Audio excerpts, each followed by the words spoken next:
If I can get everybody's attention for just a minute, we're going to go ahead and go over the logistics for today. So this is a hybrid meeting. We do have a Zoom contingent on, and I will have to mute them as they come in. If you can, click on that unless somebody's got a question. We have about 80 people signed up for Zoom, and about 30 or so for in-person, and y'all are all here. Thank y'all for being prompt and on time. Hope everybody had an easy time getting here. I just muted the Bel Air training room. Is that the one we need to add? Yeah. I got it. There we go. Yeah. So my name is Matt Stallman, if I haven't met you yet. Thank y'all for being here. I'm a Director of Regulatory here at RES. You'll find some of our colleagues here from RES in the room as well. And we'll just turn that down. I'll turn it back up here in a second. We want y'all to feel at home today, just by way of logistics. If you weren't here early, if you go through this door and back to the left, there's the kitchen. We have refreshments set up just to the right and to the left. You can grab a Coke or some water or some cookies or whatever you want. There's fruit and snacks and stuff in there. Help yourselves. Coffee at the back in case you need some coffee to stimulate your questions here during the Q&A session. We'll have all that as well. And then the restrooms are either through this door or through, you can go through this door and they're to the left, on the left side of the hall. We will have a break right after the presentations are done, and then we'll come back in here for the Q&A. But feel free to get up and move around anytime you want. This is a pretty informal setting. Who is familiar with RES or what we do? Okay, good. About half the folks. For the rest of y'all, I'll keep it short. RES is a company that does ecological restoration, and we also build green infrastructure. So we restore all kinds of different habitats: forests, lakes, streams, rivers, even coral reefs, seagrass beds, you name it, wetlands, of course. And native grasslands especially, which is near and dear to my heart because I grew up on the Katy Prairie and this is my favorite stuff. So I'm very excited about today's presentation. And with that, I'm going to go ahead and turn it over to Evelyn Mers. Okay, I had 2 people just wanting to sign up. Can you believe it? Not surprising. Okay, all right. Do I need to get the little mic on? Yes, let me pass that off to you. Very good idea.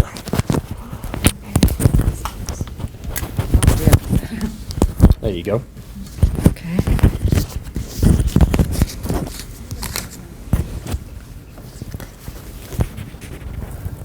I'll just hold this. That ought to be good enough, right? Yeah. Okay. And here's your clicker too. You got it. Okay. Good afternoon, everybody. My name is Evelyn Mers. I'm the Program Director at the University of Houston Coastal Center. It makes me so happy that we have such a wide diversity of attendees here, both in person and in Zoom. Just to let you know, the academic community is well represented. We have people in person and on Zoom from the University of Houston, University of Texas, Stephen F. Austin, and all the way from the University of Louisiana in Lafayette, which is wonderful. Right. We have a number of people from agencies here, from the Natural Resources Conservation Service, Texas Parks and Wildlife, and the Harris County local people. And we have the nonprofits very well represented. From 3 chapters of the Texas Master Naturalist are zooming in, plus the Texas Nature Conservancy, Armand Bayou Nature Center, and the Coastal Prairie Conservancy. So we have a really good cross-section of people here. I would like to, first of all, note and thank Beth Robertson. Could you stand up just a moment, Beth, for her support that allowed this project to take place. We really are appreciative. And I also wanted to recognize Dr. Steve Pennings, who is the director of the University of Houston Coastal Center and a professor of biology at University of Houston. Excellent. Okay. Also, thanks, we are going to be recording this, thanks to UH's IT department for Andrea Ngozi.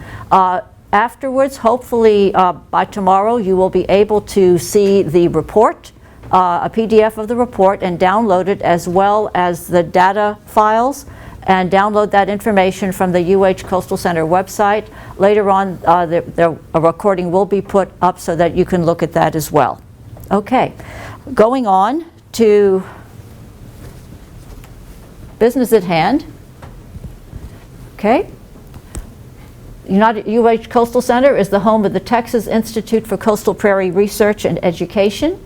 I'm going to just go over, this is not going to be a general type of introduction, but looking at things in the past history of the Coastal Center and what were our current practices that can influence the measurements of soil carbon, and which we hope some of these management practices will make it give us even better storage of soil carbon in the future.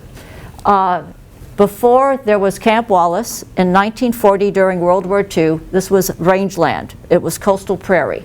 And if you look at this picture at the top, you'll see what the Camp Wallace, at least part of Camp Wallace, which had over 400 buildings on over 1,600 acres of land. But you will notice you don't see trees. If you go out there today, you will see a lot of woody brush because, as with so many other coastal prairies, if you don't manage it, the tallow and all the other invasives will take over. The construction began in November 1940, and there are 17 miles of oyster shell roads, some now overtopped with asphalt, that crisscross in a north-south, east-west direction on the Coastal Center. It is built within the Highland Bayou watershed, which is also within the Galveston Bay watershed. We are 15 miles from Galveston. Because of all the road building and the drainage construction there, the hydrology was changed forever. And that's one of the things that affects how we manage today and some of the measurements that we may get.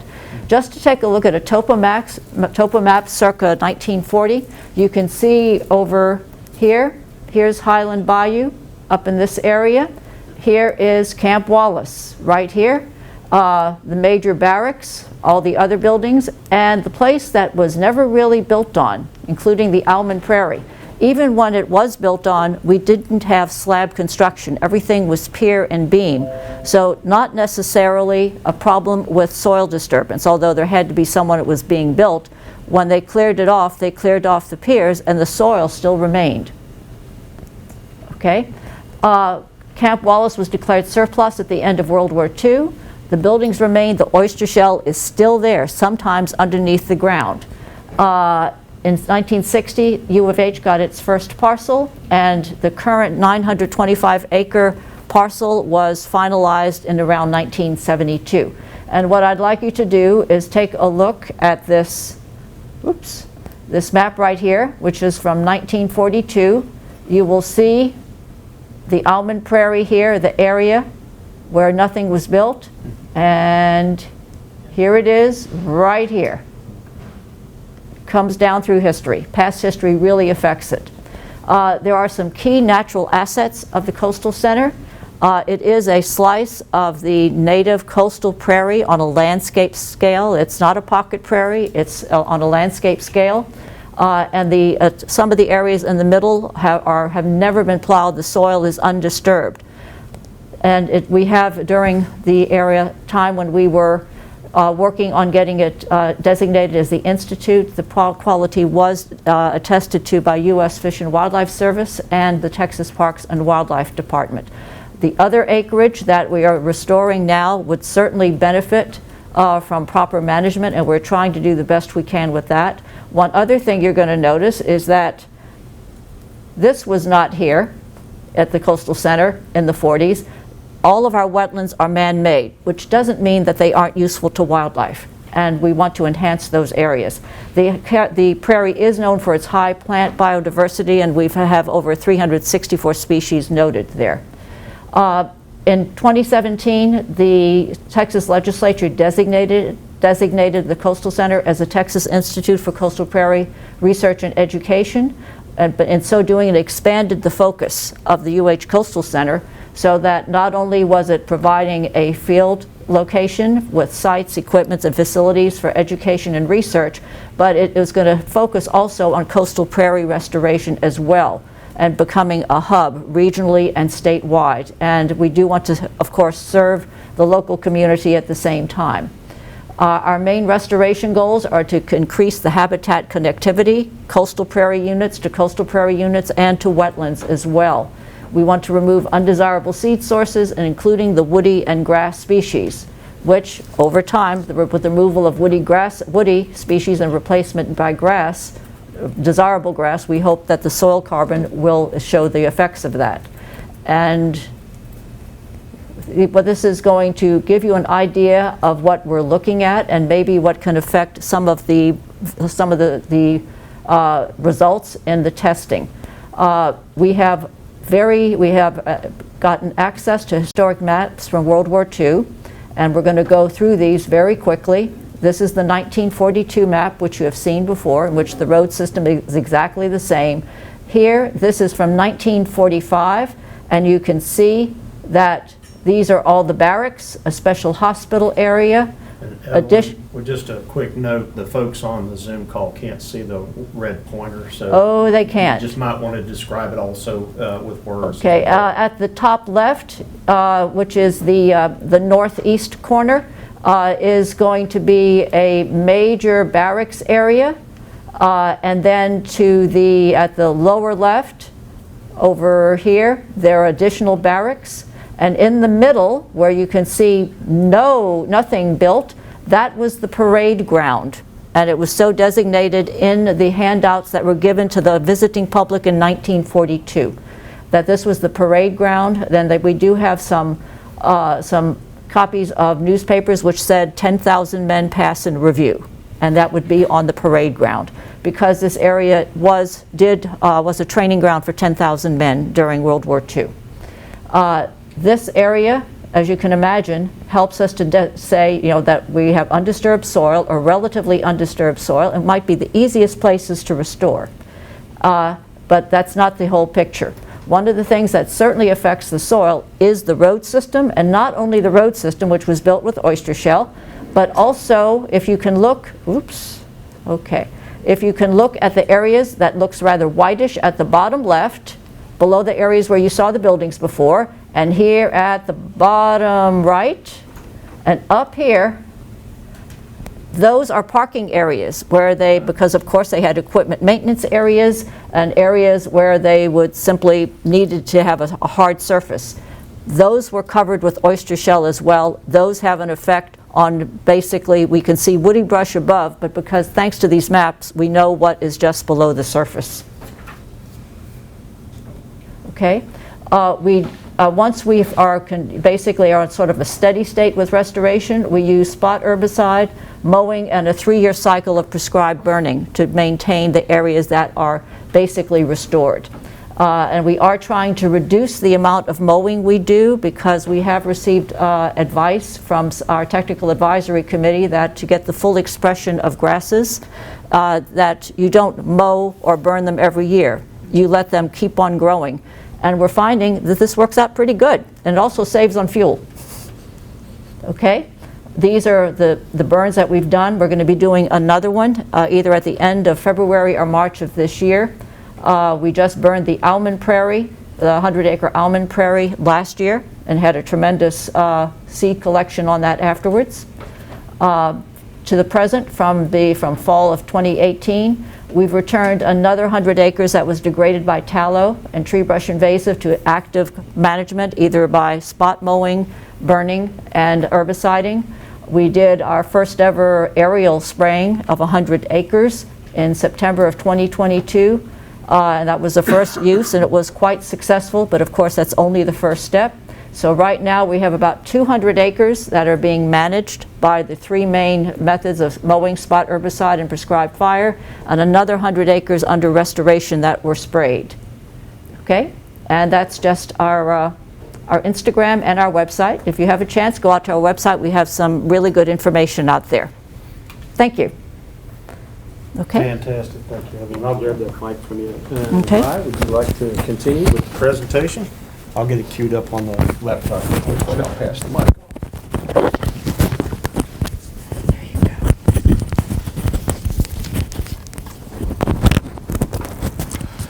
Good afternoon, folks. I'll take a moment and introduce myself and the others. I'm Rye Thompson. I'm a project manager and ecologist with RES. I live in Wisconsin, so the soil carbon sampling team, Isaac Welsh, myself, we reside in Wisconsin. Mike Suter, who will also be presenting, vegetation expert, and he did all the statistical analysis. He lives in the upper Midwest as well. So from the land of the other tallgrass prairie, we're excited to be here and excited to share a little bit about the research that we've done here. And then finally, Hunter Thompson, who will also be presenting on the vegetation work, is here based in Houston with RES. So I'll just spend a few minutes introducing. I think Evelyn has done my job already, so I'll spend a few short minutes introducing the study and a little bit about what you guys already know a lot about. So yeah, first introduction, I'll spend a little time on the coastal prairie ecosystem, the two sites, UHCC, and then the reference site, Lothar Deer Park Prairie, and then quickly highlight the research questions that we attempted to address with the study. I'll hand it off to Isaac and Hunter to talk about the methods that were used for soil carbon and vegetation sampling, and also briefly the data analysis that Mike Suter has completed. We'll get into the results and discussion, and then spend some time with you guys talking about what you've done, what questions you have about this study, etc. I'm sure you know much more about this than I do, but for the sake of the presentation and completeness, I had to include the slides. So obviously we're in the historic Gulf Coast Prairie and Marsh ecoregion. 9 million acres historically is shown in this map in the upper right, extending from south of Corpus Christi all the way up into that triangle of the Cajun Prairie. I think Malcolm Vadreen's book has done some wonderful things in highlighting the great work of the Cajun Prairie in Louisiana, and Alan as well. Elaine, yep, right. I hope he's on the Zoom call right now. So it's great to see the work that's been happening in the coastal prairie of Louisiana, but we're focused here in Texas. As you know, less than 1% remains of that original 9 million acres. I understand that 15 to 20% may still exist, but be in a degraded state, and potential for restoration, whether it's tallow invaded or grazed or whatever the case may be.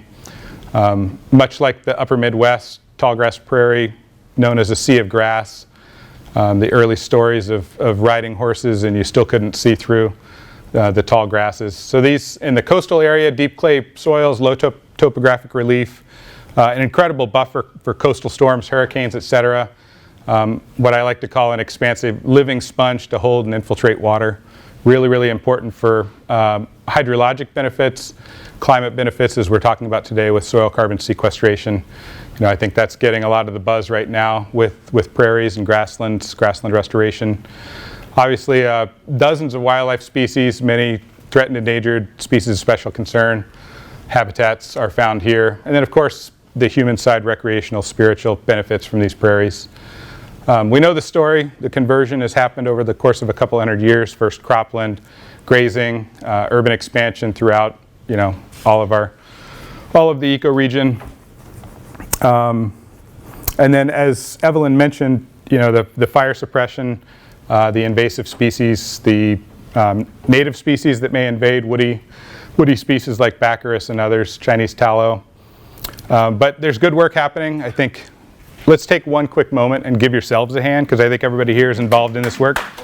So the Texas Coastal Prairie Initiative is just one little note here. There's great work, there's great recognition that, hey, there's remnants still in existence. There's a lot of degraded prairies that we can restore, so let's put some money into it. I know there are RCPPs, there's a lot of conservation easement money, there's a lot of restoration money. So yeah, thanks again for doing all the work that you guys are doing. So Evelyn did a great job. I don't really need to repeat much on UHCC. She mostly talked about the parade grounds, the almond prairie. In addition, we focused on a couple of smaller areas, the southwest prairie, the south central prairie. Those are a couple of zones you'll see. And we also included a few different tallow areas in the study, just to understand what the soil carbon levels are in tallow. So there's the treated areas that she had mentioned, the aerial spraying. There's some areas that were shredded. And then we also have priority areas for treatment that we just called tallow priority. And you guys have been around tallow, I'm sure. It's pretty tough to get into, so we mostly were kind of backing up and sampling the edges of that tallow stand, because you can't really easily drive a soil sampler that you'll see in a minute through there. Anyone here from NPAT in the room? Yeah, okay. I have not been to either of these prairies, so excuse my ignorance, but it was fascinating to read this story written by a volunteer about the history. So a big shout out to Don Verser and his Google Earth investigative work in discovering a remnant adjacent to a cemetery and surrounded on 3 sides by houses, and to discover this remnant, to go out and do the work of looking and finding. And big shout out to Bayou Land Conservancy and NPAT for the work that they've done to raise the funds and steward the site. We were lucky enough to be granted access for this site to serve as a reference site for the study. So it was pretty cool, pretty neat little area. I think there must be just a typo here. I'm sure they're both 364 species, but this, Jason Singhurst's study indicates 6 plant communities and 346 plant species. But either way, they're both incredible remnants. Platinum Prairie, U.S. Fish and Wildlife Service and TPWD recognized Deer Park and UHCC for what it is. So we were lucky enough to spend a little time on that prairie, and I'm glad to see that a lot of kids get to go to that prairie as well and enjoy it. As far as the study goes, these discussions started in October 2021, so a little over 2 years ago. Matt and Rez have a connection with UHCC and have done some work on the site. Evelyn has a keen interest in prairies, as does Beth. They wanted to understand the soil carbon implications. What are the current storage or stocks of soil carbon on UHCC within these different areas? That was the key research question originally. Steve Applebaum, who was a part of RES at the time and who I've worked with for over a decade and is recognized, I think, nationally as a serious prairie enthusiast, an advocate for prairies, visited the site with Matt and Beth and Evelyn to discover what was possible at the site. After that visit, there were some tweaks. He came back in April of the following year and presented at the conference that was hosted there at UHCC by UHCC and TPWD. I think from there, we basically were in fundraising mode. Big thanks to Beth again for helping to fund the study. October, we were able to get out to the site and sample. We did 2 rounds of vegetation sampling and 1 round of soil carbon sampling. So the soil carbon, generally baseline levels, once you study them, are not going to change a lot seasonally. Those are fairly static, at least, with that time variable. Vegetation, on the other hand, it was October. I think the prairie had been mowed. There had been some treatment, and it's October, so it's not peak growing season, peak biodiversity. So we wanted to get back, so we made it back in spring of 2023 for a second sampling of the vegetation on the site. So more representative of the prairie vegetation. So primary research questions, as I mentioned: what are the current soil carbon stocks at UHCC and also at Lothar Deer Park Prairie? What are the current vegetation communities there, and what are the implications? What's the relationship between vegetation and soil carbon, both the remnants, the tallow as well? And then what are the tallow soil carbon levels within the different tallow communities? We had more limited areas there, so as you'll see in a moment, the sample sizes varied. In general, I think we were able to get adequate sample size on most areas. A couple were pretty small. So with that, I'm going to hand it off to Isaac to dig into the baseline study methods.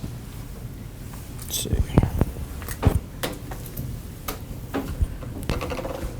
While they're making the switch there with the mics, can I just see by show of hands, is there anyone in the room that did not send me an email to register to be here in person today?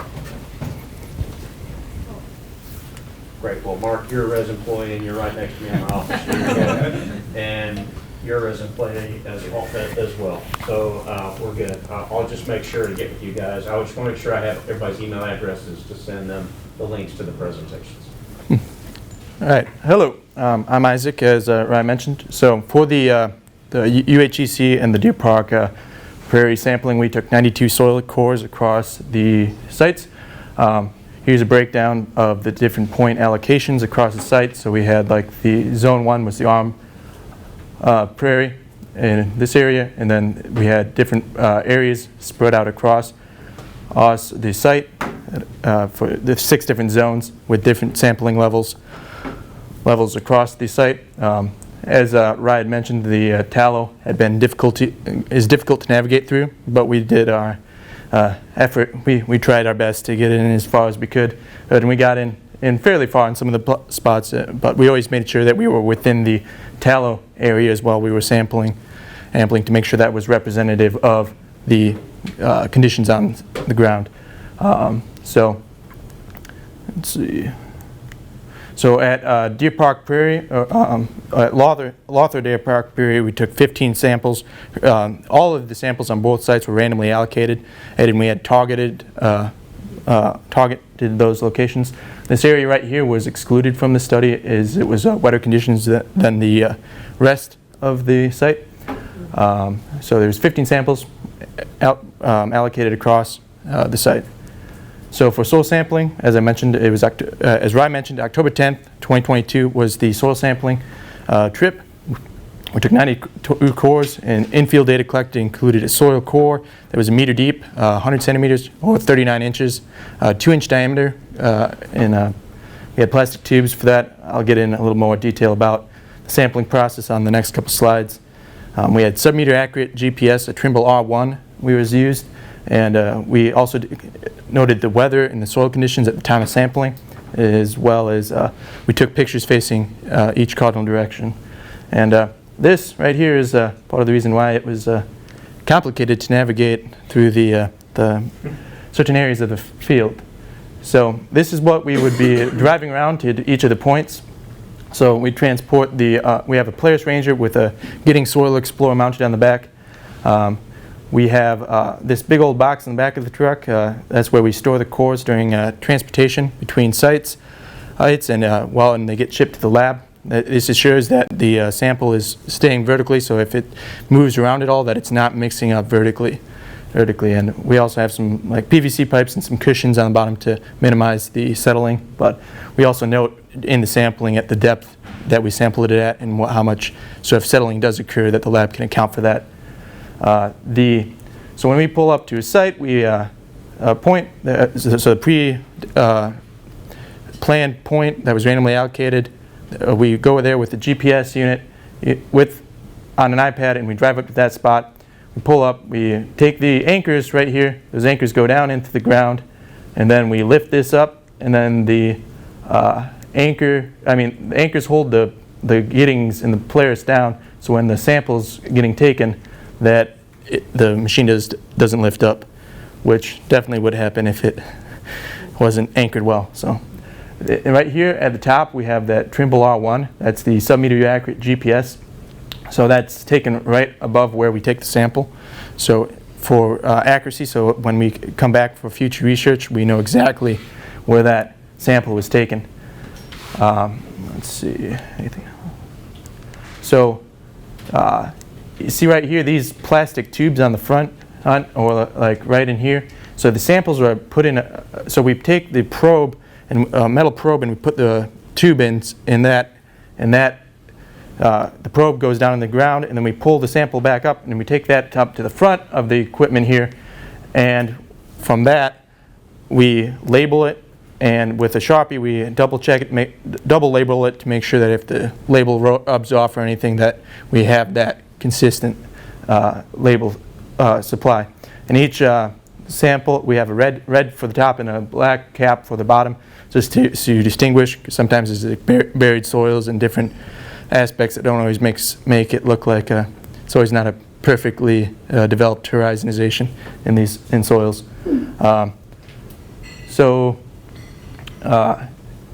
This is a sample from South Dakota, but it has a very abrupt horizon transition there and some cemented calcium carbonates in that soil. And calcium carbonates and other carbonates are a story that is involved in this study, and we will talk more about that in the future slides. So from the field, the samples are taken in that big old box that I showed you, and that is shipped to Sequester Analytics in Fort Collins, Colorado. They're tested for bulk density, which allows for the calculations of into metric tons per hectare. And through the sampling, the data we collect in the field, we know the exact volume that the sample is, so we can calculate the bulk density. So it's a weight of a specific volume.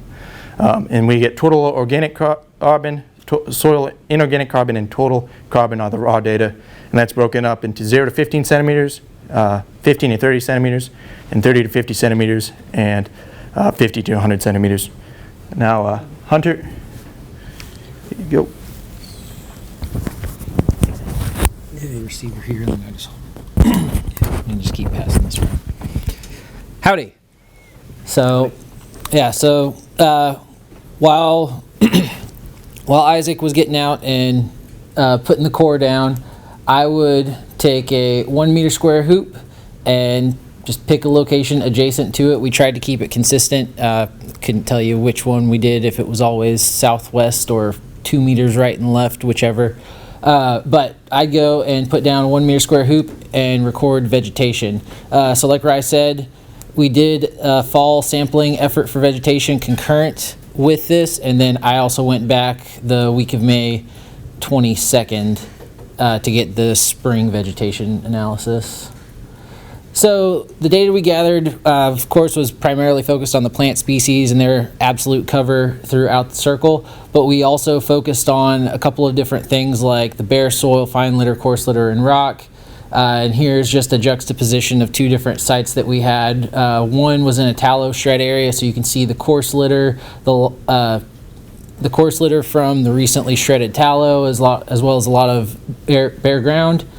And then another one I believe was in the almond prairie, much less litter whatsoever. There's some fine litter underneath, but primarily all good growing grasses and forbs right there. And then once we recorded this data, it was further organized by the type of plant it was, the growth patterns, whether it was annual or perennial, things like that. Oh, and wetland indicator so that it could be further analyzed. And here's Mike. There we go. Thanks a lot, Hunter. So now that Isaac and Hunter have painted you guys a really nice picture of how that data was captured, I'm going to have to walk you through as gently as I can the data analysis that I performed. And I tried to minimize the equations, but I put them up there in hopes of giving everybody a really clear picture. Before I can jump into the vegetation factors, which is the first thing that I analyzed, I want to talk a little bit about coefficients of conservatism. Just in case people aren't familiar with these, this is something that was developed by a couple of guys out of Morton Arboretum back in the 90s, Swink and Wilhelm. And it's a really well-developed concept in the Chicago region, and it's slowly kind of percolating out into the rest of the country. But there are some areas that don't have official guidance and things like that. So in order to understand how coefficients of conservatism work, just think of it on a scale of 0 to 10, with 0 being a species that is not is not at all dependent on remnant ecosystem conditions, and 10 would be a species that is highly dependent on remnant ecosystem conditions. So tallow and privet are kind of a good example of something that is not at all dependent. So those are generally considered 0. Some authors do consider invasive species like those to have a negative coefficient of conservatism, but for this study I just marked those as 0. That's also a pretty commonly used system. And those coefficients of conservatism feed directly into what is called the floristic quality index. So the floristic quality index sort of gives you an average idea of the quality of an area. And to incorporate them, we essentially just take the individual C values for each species, multiply it by the individual cover percent for that species within that quadrat, and then take all species and sum them together and divide by 100.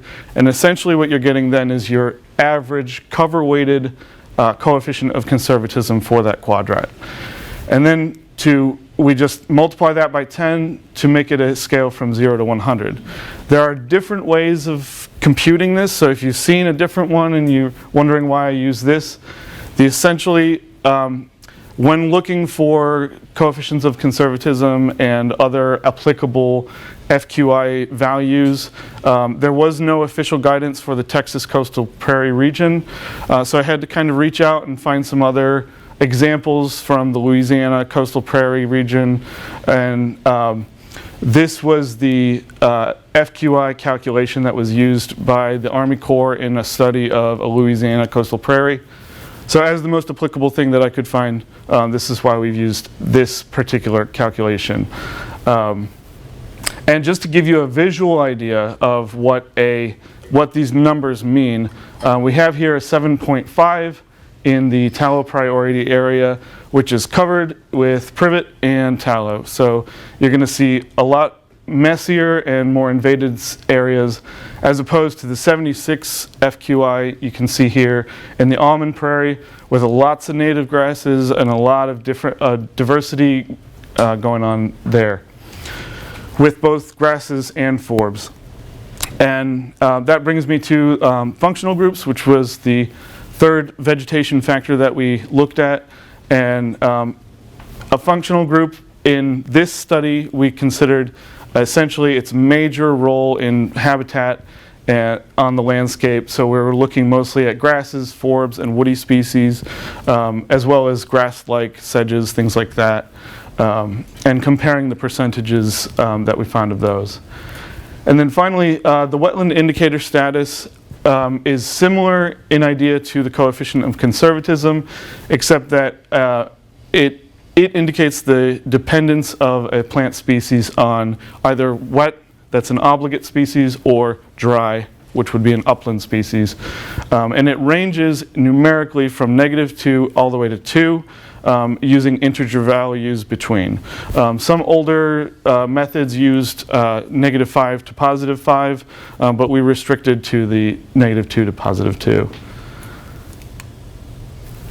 Moving on to soil carbon calculations.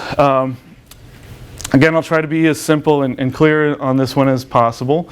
What we're looking at here in an individual soil core that Isaac would have taken, this is covering 1 meter deep and 2 inches of soil in one particular location, but we want to know how that scales up to tons of carbon per hectare. So in order to do that, we received from the lab the bulk density in grams per cubic centimeter, a % of carbon concentration, and then we needed to convert that to tons per hectare. So essentially all we're doing is looking at the bulk density and multiply that by carbon, so that gives us grams of carbon per cubic centimeter. Multiply that by our segment length. The centimeters here cancel out, so we have grams per square centimeter, and then we multiply that by a conversion factor. And just to explain how we get that 100 as a conversion factor, if we start with grams per square centimeter and multiply by the number of tons per gram, multiply that by the number of square centimeters per hectare, then we have grams cancel out, square centimeters cancel out, and we're left with tons per hectare. And when you multiply these two together, you're left with a factor of 100. So that's how we have our base data. And I'm just going to have Isaac explain the soil briefly. Yeah, so just briefly, we had 2 different soil series that were mapped by Sergo on the 2 different sites. All of UHCC was this Lake Charles clay soil, and half of Deer Park was Lake Charles clay. And then the Bernard clay loam, which was the remainder of Bernard. Bernard was the remainder of Deer Park. The reason this is important is because we have some interesting data about inorganic carbon in the data, and the Bernard soil has a shallower depth to accumulations of pathogenic carbonates, so historical carbonates in the soil oil, so that's related to parent material primarily, along with respiration of roots and decomposition and microbes. So if you guys are really interested in This difference between the two soil series, I can talk a lot more about that, but I don't want to bore you all. So ask questions during the Q&A if you have more questions specifically about the soils. Thanks a lot. Okay, so now we're going to dive a little bit deeper and talk about the statistical analyses. Hopefully, I'll be able to keep you guys awake. I'll start with the basic stuff. We just essentially pooled everything by our units and took the mean values of organic, inorganic, and total soil carbon, mean values of FQI, and then the functional groups we just broke down as percentage of each unit. And then from there, I took that information and did statistical analyses on all of the values that I just mentioned, and finally created a model of the relationships between soil carbon and other soil vegetation and hydrological factors. The way that I did this, everything was done in R, which if you're not familiar with it is just a statistical software package. And luckily our data was actually surprisingly clean, so I was able to do ordinary least squares and novas with everything. And then when creating the linear model, we considered 7 factors in the model development as a full model. And these were vegetation factors like FQI, percent grass, wetland indicator status, percent perennial cover, and percent litter, that's fine and coarse litter, and then total vegetation cover and our soil type. And from that full model, we used AIC, which I can explain later if you want to be really bored. We used that to find the simplest yet still significant model. And so without further ado, I'll move on to the soil carbon baseline results. So this was the organic carbon isolated by itself. And the most interesting things here on this graph to me are the high amount of soil organic carbon within almond and the much lower amount within Deer Park. And to read this graph, I used compact letter displays, and if you're not familiar with them, I'll explain them very briefly here. If a unit has a particular letter within it, then all other units that contain that letter do not differ significantly from each other. So almond, South Central Prairie, and Tallow Sprayed share letters, so they don't differ significantly from each other. Same with Southwest Prairie, Tallow Priority, and Deer Park. But then we also have these 4 units that contain the letter C, so these also do not differ significantly. So to read this graph, the main thing to take away is that almond differed significantly from Southwest Prairie, Tallow Priority, and Deer Park. And Deer Park differed significantly from Tallow Sprayed, South Central Prairie, and Almond Prairie. And these 4 did not differ significantly from others. And you may have noticed that I have a dagger here for Tallow Shredded. The reason is we actually only were able to take 2 soil cores from that particular unit, so we didn't have enough replication to do a statistical analysis on it. And this is showing you the spatial distribution of soil organic carbon within the 2 units. And as you can see, the Deer Park shows much lower as opposed to the Almond Prairie, which had the highest of all. And then the South Central and Southwest Prairies contained intermediate amounts, and the tallows generally tended to be lower in the soil organic carbon. And these maps are really useful for finding things like this, where you can see even within a sea of lower values, sometimes you get a higher point. So there's a lot of variation across the landscape. This is the total carbon. So this combines our organic carbon values with our inorganic.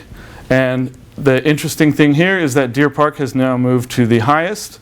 And we'll get into the reasons why that is later on, and has to do a lot with soil type.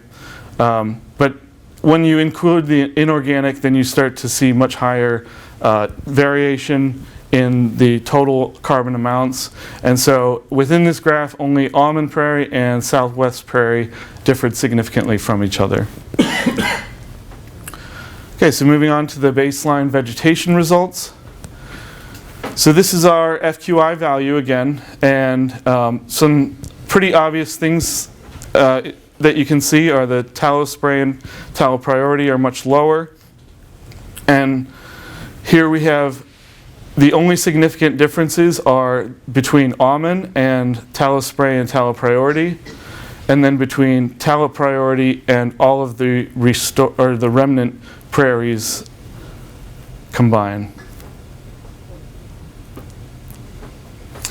So this again gives you the spatial distributions of our FQI results. So here you can see some pretty big trends in Almond Prairie and Deer Park being the higher values, but you can see some idiosyncrasies within those, and I'll let Hunter take this for a moment and talk about that.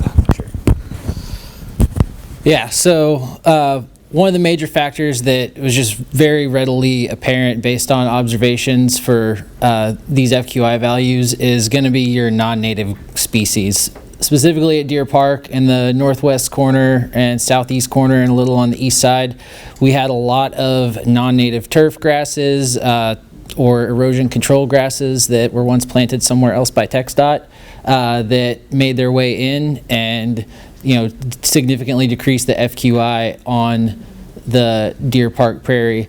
Otherwise, it looked pretty good, but those were just a couple areas of invasion, which at least in the northeast and the northwest and the southeast, those are some minor vehicle access points, which is probably where a lot of that came in.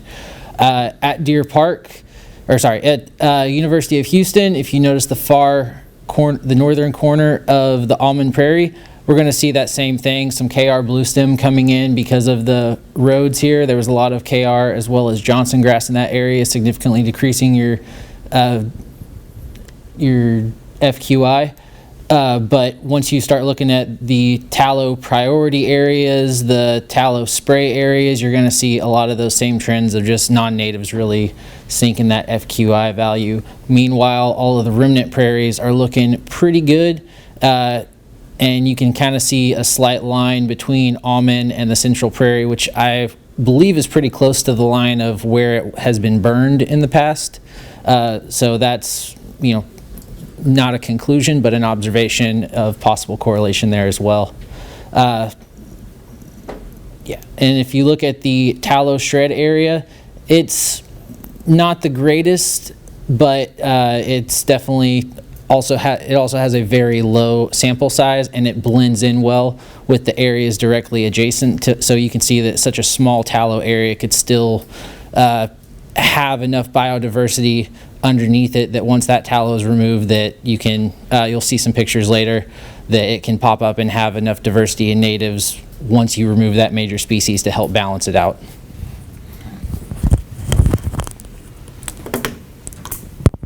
All right, so then moving on to the general cover types, we have the first thing I guess I should point out is you may notice that a lot of our values are going over 100%, in fact probably I think all of them, and the reason for that is we're taking our aerial cover percents, and so if you imagine looking straight down upon the quadrat, then you're going to have different layers of things that can overlap, so we end up with greater than 100%. But beyond that, there are some pretty obvious expected trends, I suppose. Tallow shredded unit had a very high proportion of coarse litter. The other interesting thing to me was the high percent of fine litter within the tallow sprayed unit. And we believe that that's mostly leaf litter that fell off of sprayed tallow, and by the time we came to measure it, it was on the ground already. There is an interesting thing to note here where Deer Park has higher fine litter percents than most of the other remnant prairies, and this was during the time of the measurement the unit had recently been mowed, correct? And so this is probably mostly resulting from that. Okay, so then the functional group breakdown. There's a lot to process here, so I'll just point out a few interesting things. The remnant prairies obviously had much higher percentage of grass than the tallow-dominated units. Of interest to me was the fact that the Deer Park and Almond, which had our highest values of FQI, had higher percentage of forbs than the other two remnant prairies. And finally, there was an interesting effect here where tallow shred unit contained the highest percentage of grass-like. So this is your sedges, beak sedges, and other species similar to that. And I think Hunter will show this visually later, but a lot of that was just Cherokee sedge and other beak sedges and things that were being exposed suddenly to light and had a chance to pop up from beneath the tallow. Okay, so working into the discussion, as I had mentioned before, we did see quite a bit of inorganic carbon within the Deer Park site, and so I divided it between the Bernard and Lake Charles soil types. And as expected, as Isaac had mentioned, the carbonates are closer to the surface within the Bernard soil type than they are within the Lake Charles. We still saw much more within the Deer Park Lake Charles than we did at UHCC, but of course the Surgo web soil series are not exact delineations, and so we think that this site in general was just much closer to the carbonates below the surface than the UHCC type site was. What impact that had on the organic carbon is very difficult to determine, but we went ahead with the organic carbon model, and I'll again try to walk you through this as effectively as I can. The result of our model selection process eliminated all factors except for soil type, wetland indicator status, and fine litter percent. And so we have here, this is our baseline or intercept soil carbon, organic carbon quantity, which is 109.7 tons per hectare. And by intercept, I mean if you consider Bernard as the baseline soil type and these two continuous factors to be set at 0, then this is what you would expect. If you go from a Bernard soil type to a Lake Charles soil type but keep the other two factors equal, then you end up adding to that 109.7 42.5 tons per hectare on average expected. And then in order to describe the two continuous variables, I think a graph is probably the easiest way to do this, even though it is still pretty complicated. What we're looking at here are two planes, and these planes represent our model. So in an ordinary linear model, you would expect to see a trend line, but because we're working with two variables, we have a trend plane. And what we see here is this positive wetland indicator status coefficient means that as you increase from a more negative wetland status to a more positive, that is wetter to drier, you tend to see an increase in soil organic carbon. And then similarly, as you increase your fine litter percent within a site, you tend to see lower soil organic carbon. Now, these trends are exactly the opposite of what we expected from the literature. In general, the more wet a site is, the more soil organic carbon you tend to have because your respiration is lower. And then with increasing fine litter, you generally expect to see more soil organic carbon because you're putting more carbon onto the soil. We have a hunch that this is related to the Chinese tallow, but there are also some factors to consider in that we had a different soil type at the Deer Park, which was our wettest site, as well as we saw much higher fine litter within Deer Park and one of the tallow units. So there's a lot of interesting potential confounding factors here that we couldn't account for with just this baseline study. The thing that was interesting to me is that other vegetative factors, particularly FQI and total vegetation cover, apparently did not have an impact on the soil organic carbon. But I wanted to see if we eliminated the Deer Park site and just focused on the UHCC and compared the remnant to the tallow-dominated, we did actually see significantly higher soil organic carbon within those remnant as compared to tallow, which to me points to the importance of those native prairie species to increasing soil organic carbon. So I'm going to go ahead and hand this over to Hunter to talk about the other ecological effects of tallow within these systems.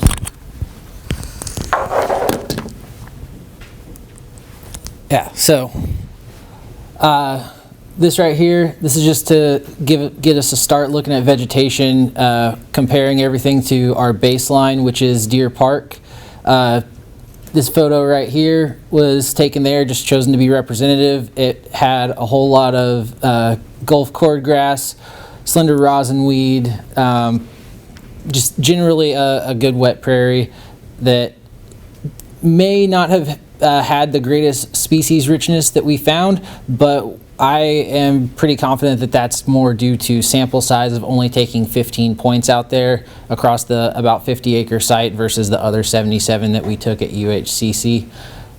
Looking at UHCC total, still pretty comparable to Deer Park on richness and native richness and all these other values. It looks like average UHCC is a little bit drier, but I mean, you're looking at tenths of a value. That's not very significant. But if you do compare the average of the almond prairie, the southwest prairie, and the central prairie with the tallow areas are definitely way worse off. Lower species richness, lower FQI. Again, wetland indicators approximately similar, but if you look at the tallow area wetland, it is a little bit drier than Deer Park. And then looking at all the C values, pretty comparable, at least looking at the remnant prairies to Deer Park. So photo on the left, that's going to be representative of the almond prairie. Again, a lot of smooth cordgrass out there, long spike tridents, blue stem in the background, some swamp sunflower. If you look at the southwest prairie, lots of swamp sunflower, a lot of sugarcane plume grass in the background, young Iva annua popping up, a little bit wetter of an area on the southwest prairie there. So a good juxtaposition here, looking at the central prairie, pretty similar to the first two, a little more bushy blue stem coming up, little knotroot bristlegrass coming in, and lots more tridents, juxtaposed to a Chinese tallow infestation that underneath is also covered in dewberry. Dewberry was prevalent throughout the site, but in here in this shadier area with a lot more stuff to climb, it gets everywhere and it's really fun to walk through. Another comparison here, looking at the tallow shred area that now is mostly free of tallow. There's little bits that are trying to pop up in the spring and come back, but you've also got a lot of Rhynchospora, a lot of that anglestem beak sedge, and underneath Cherokee sedge that was in the tallow priority area. There was primarily Cherokee sedge as your understory. So in an area where tallow is removed, all of a sudden that sunlight hits it and that Cherokee sedge is able to pop and just regain cover. I believe this photo is in the spring, so about 8 months post being shredded, it's already looking, has a whole lot of herbaceous vegetative cover. And then again, tallow priority, you can see again, tallow right there. Every one of these stems is tallow, Cherokee sedge, and some wood oats underneath. And Isaac's gonna explain some carbon stuff. I'm not a carbon guy. Yeah. So, managing carbon. Well, there's a lot of things we've talked about today that involve carbon and are related to the carbon. So the basic thing with carbon is minimizing disturbance and perennial cover. So with deep and diverse roots, deep diverse roots are very important for building carbon. And one of the reasons is if you look over here, we have like Kentucky bluegrass, so one of your like sod forming, like turf lawn grasses, not very deep root. And then compared to your natives have a significantly deeper root system, and that will allow the carbon to go down a lot farther. This is also another reason why grasslands and prairies are significantly better at building carbon in the soil than, let's say, wooded areas. Wooded areas tend to keep their carbon in the biomass, in the trunk of the tree, in the woody material, where the fast turnover rate of these fine roots will help build the carbon over time. So the quick growth and breakdown of these roots will build the carbon over time in these prairies.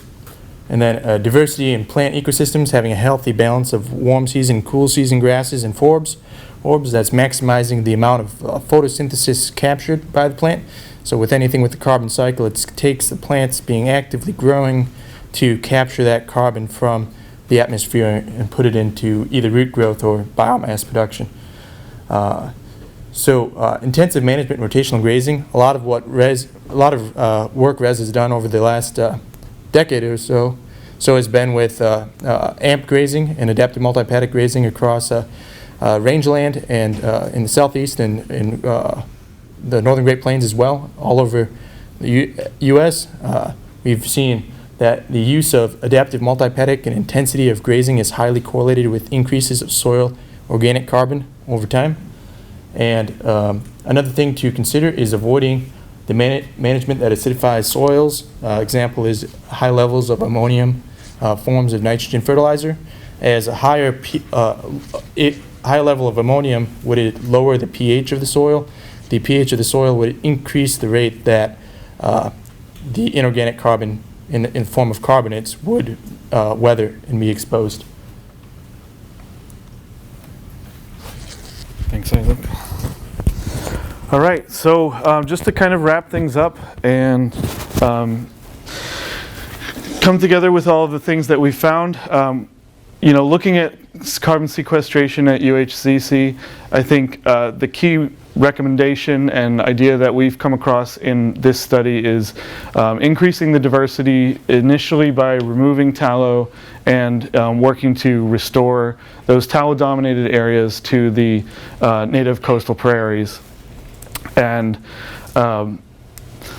in doing so, what we've done here is created a baseline that can be used to conduct repeated measures within these systems. We've marked all of the locations of soil core where we took the soil cores, and those can be used to make apples-to-apples comparisons over the years of changes in the soil organic carbon within both of these sites, and provided standardized methods as well for doing that. Some of the things that during the course of this we came up with questions that we had that we thought would be interesting to look into in the future. How does UHCC compare with other areas within the Texas Coastal Plains region, and do the same trends in tallow versus remnant prairies in terms of organic carbon persist within those other areas? And we didn't create the soil carbon model, but there were a lot of things that we could not answer with that. So it would be very interesting to see how soil hydrology and vegetation interact within these coastal prairies, and how that affects the soil organic carbon. And then finally, having gone through and found some coefficients of conservatism, but no official guidance, I think that would be something that could be very useful for future research on vegetation within the region as well. With that, I'll go ahead and turn it over to Matt, to finish up. Yeah, I know everybody is probably just itching to pepper these guys with questions, but I was going to give everybody in this room a couple of minutes to get up, stretch your legs, go get a cup of coffee if you like, and then come back and pelt them with questions. So we'll take just a couple of minutes. We'll start back up at 3:40, so it's about 3 minutes from now, and then we'll get back and do the Q&A and discussion. 60 some odd people waiting on, or 42 people left on Zoom, probably ready to ask questions. We're going to do a facilitated discussion. First, a couple of quick words from our CEO, Roger, because he's in the room, and I'm just going to grab him and I'll hand the mic off to him. Roger, you wanted to mention res and research. Yes, absolutely. Well, thank you for letting me grab the microphone here for a second. No, look, I just wanted to say this is very encouraging because one of the things we want to do is we want to continue to build our knowledge agenda as res and our contribution to kind of pushing the envelope. And so we're working on this. We already have a program called the Innovation Leadership Program, in which we're getting employees to find opportunities to push the knowledge agenda. We now want to put that, and actually Matt Stallman is one of the leaders of that program, and we're going to take that up a notch because we realize there is a res in research, and so we want to broaden this to a much broader program of knowledge development, pushing the envelope, working with academia, working with not-for-profit organizations to give us the best set of tools that we can get to fulfill our restoration, our mitigation mission. So thank you all for being part of that expanded ecosystem, if you will. So I'll hand this back. Thank you. Thank you, Roger. All right, let's see. Ngal, did you want us to use two mics or just pass this mic off back and forth? There's another one up here. You got a mic? Oh, you got a mic. Great. Okay, well, I can keep this. This one can be passed. Okay. Is that? You want me to keep this one? This one. You keep Okay. that one. Okay. Very good. Thank you. That makes that easy. I'll hang on to that one. So we're going to do a facilitated, since this is a hybrid presentation, we'll do a hybrid facilitated discussion, taking turns between the Zoom questions, which I'm already getting questions in the chat, and those of you on Zoom, you can go right ahead and continue to enter your questions into the chat, and I will bounce back and forth between Rye, who's going to take questions from the room, and folks who are going to submit questions on the chat. I'm going to defer to Do we Rye have any first questions? for Did we questions from the answer room. everybody's questions in the presentation? There must be a few. I'll start. So earlier you mentioned that the outcomes were the opposite of what you expected in terms of the organic carbon in the soil, and you thought it might be related to the tallow. What is it about tallow that would lead you to that hunch? Is there something about like the pH of tallow or the way it decomposes that acts differently than other species would in those environments? And Michael, I'm going to remind us, if we don't mind, for the benefit of those who are online, if you would repeat the question toward the owl, they'll be able to pick that up. Okay. Oh, final thing. Maybe a quick introduction, name and affiliation, as people ask the questions, just for the video and the recording. Sure. I'm Catherine Clark. I am on the board of Houston Audubon and a native plant enthusiast. Thank you. Okay, so just so I make sure that I understood your question correctly, your question was, what was it specifically about tallow that makes us think that soil organic carbon would be reduced by the presence of tallow? And this may be a collaborative effort between Isaac and myself and Hunter. My understanding is that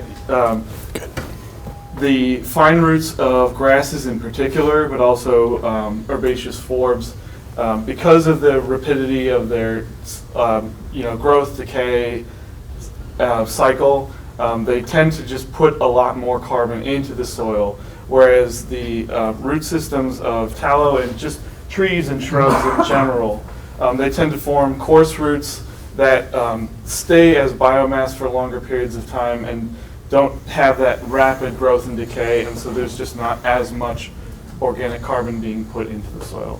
I don't know if you guys have anything to add or correct. So it would be the same kind of hunch if it was Nandina or any sort of other bush or tree, not Right. just tallow. Right. And it was also partly based on what we were seeing, in our results with the tallow-dominated systems just having soil organic carbon. All right, I'm gonna ping pong you here. Okay. And I'm gonna ask these. I'm gonna get to the questions in the chat. Y'all don't worry about it, but I may ask them a little out of order. This one is from Phyllis Grefford. How do these carbon values compare to conventionally farmed ag land? And then there's a couple more follow-on questions from there, but we'll start with that one. Who to hand it off? Do you have any thoughts on that? You can start. Okay.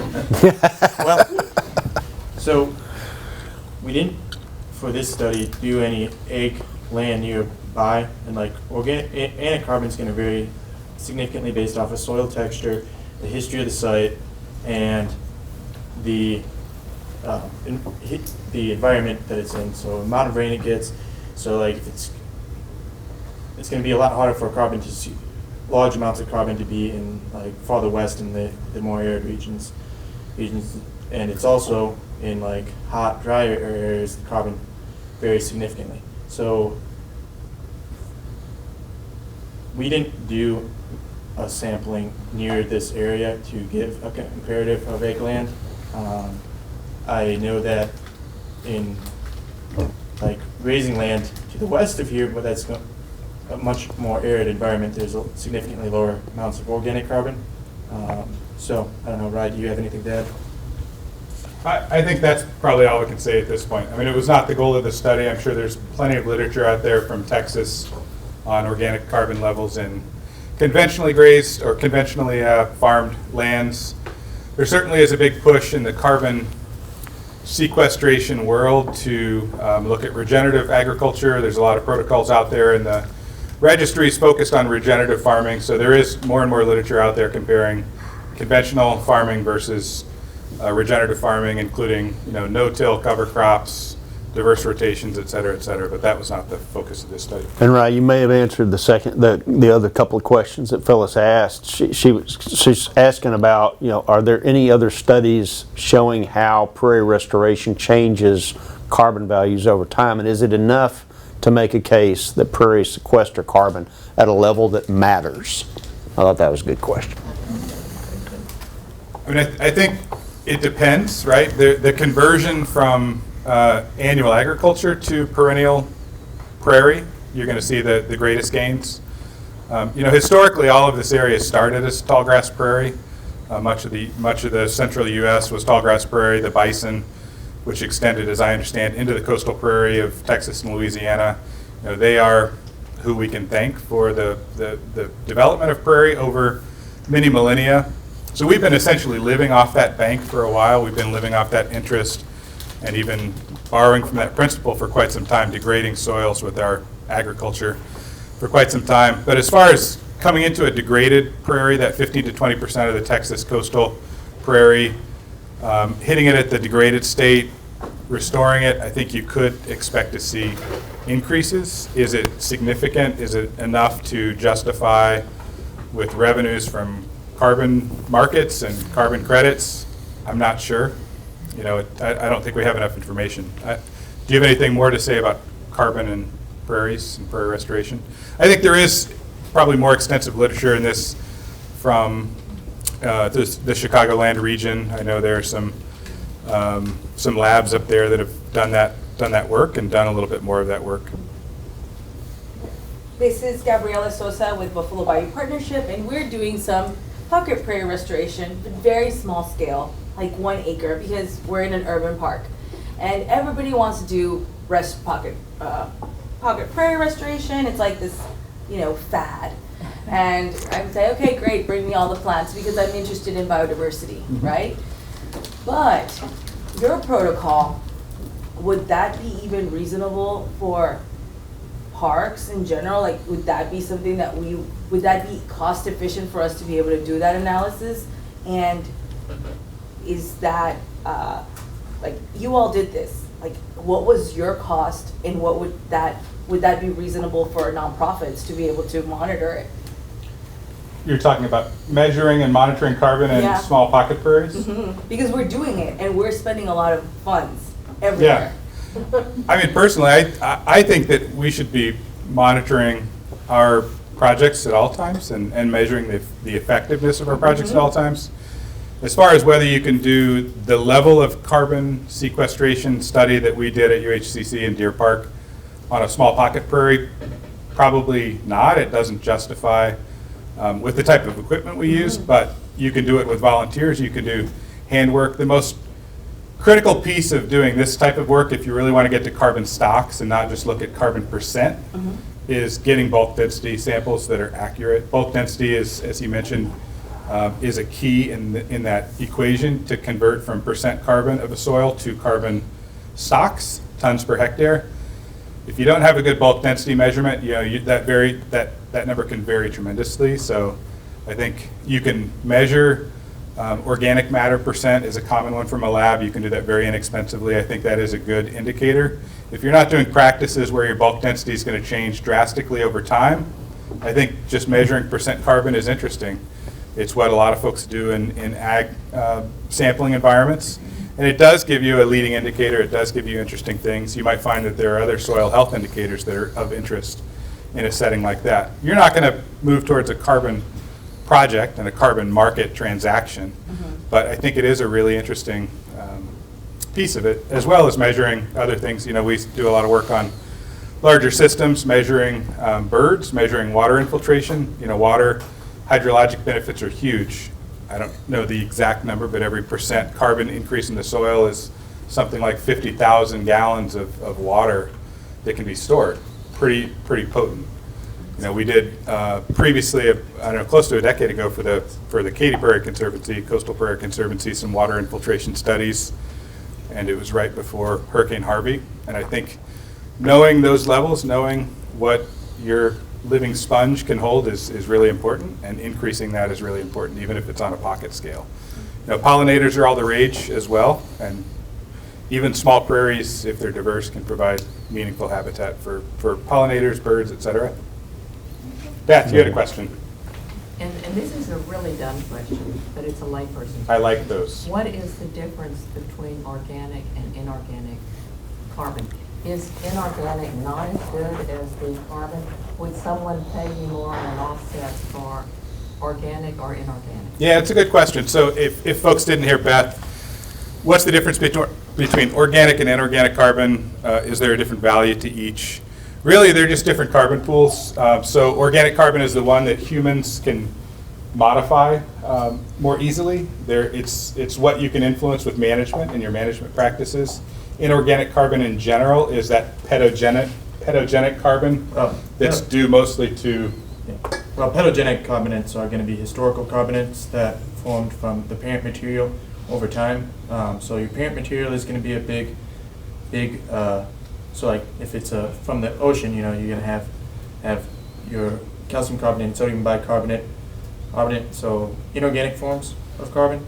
And then you can also get it from the breakdown of materials in the soil and the respiration of roots for carbonates in the soils. So inorganic carbon is not as easy to manage. It is absorbed, but it is highly correlated with the history of the site, the ancient history, not like the last 100 years, like thousands of years. Geologic history. Yeah. Geologic history of the site, and like the climate are highly important for the inorganic carbon. So not things that we can easily manage, where the organic matter is something that we can more easily manage as stewards of the land. Yeah. So in the carbon marketplace, organic carbon is the focus. We want to document time 0 baseline to time 1. You know, if that's 10 years that you resample, you want to measure organic carbon and how that changed based on your practices. It may be that your practices are decreasing carbon levels. Ideally, the practices we're talking about and those that Isaac highlighted are increasing soil carbon levels. So that's really where the money is. That's the measurement that is necessary for the carbon marketplace. Typically, when you do these types of projects, you're looking at the total carbon pool. You're looking at soil inorganic carbon, soil organic carbon, and then the combination, which is the total carbon. The lab doesn't, depending on the lab, doesn't always look for soil inorganic carbon. So there's a fizz test, because those are carbonates. So you can use a fizz. If it fizzes, then indicative that soil inorganic carbon is present and it's worth measuring. But generally, organic carbon is the focus.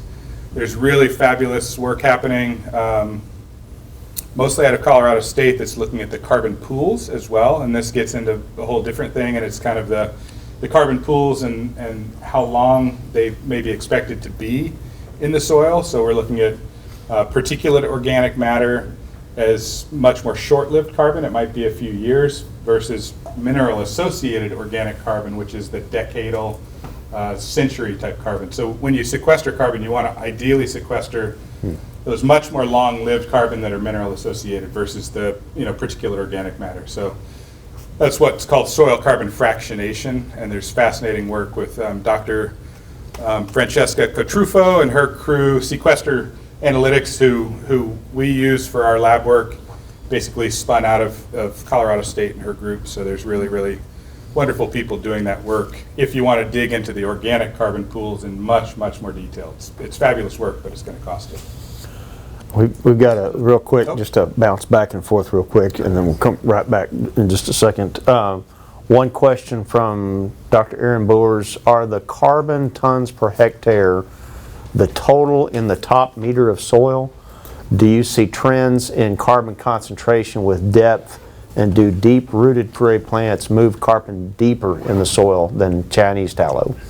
It's a great question. Whoever wants to answer that. The standard in the academic literature oftentimes is measuring the top 12 inches or 30 centimeters of soil. So when you look at the literature, often that's what people are looking at.